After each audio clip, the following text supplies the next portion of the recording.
but in the quality of light, the density of the air. The main trail had been loud with birdsong and the rustle of small animals in the underbrush. Here, everything felt muted. The trees stood closer together, their branches creating a canopy that filtered the sunlight into something dimmer, greener. My footsteps on the soft earth made almost no sound, but the path was clear enough. I could see where feet had walked before, where the vegetation had been pressed down over time.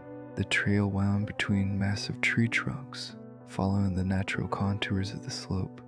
It felt old, not abandoned, but ancient, like something that had been here long before the logging companies, long before the Forest Service, long before anyone thought to put a name to this mountain. I walked for an hour, maybe more. My phone had no signal this deep in the forest, but that was normal. I checked my compass regularly, making sure I was still heading generally northeast, toward the ridge. The path curved and switchbacked, but it always returned to the right direction. I felt good, strong, like I'd made the right choice. That's when I first noticed the footprints. They were in a patch of soft mud where a small stream crossed the trail. Boot prints, clear and fresh, the tread pattern sharp and distinct. I stopped and stared at them, feeling a small twist in my stomach. I hadn't seen anyone else this morning.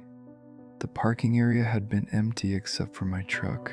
These prints were recent, maybe within the last few hours. The edges were still crisp, not yet softened by time or weather. I knelt down to look closer, and that's when the twist in my stomach became something colder. The tread pattern was familiar, not just similar, but identical. I lifted my own boot and placed it next to one of the prints. Perfect match.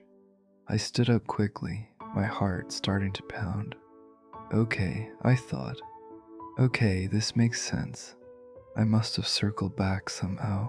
The trail had been winding, lots of switchbacks. I crossed my own path without realizing it. That was all. But I'd been checking my compass. I hadn't turned around. I hadn't circled back. I stood there for a long moment, listening to the silence of the forest.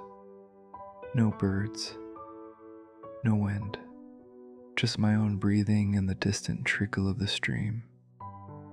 Then I made a decision. I'd keep going, but I'd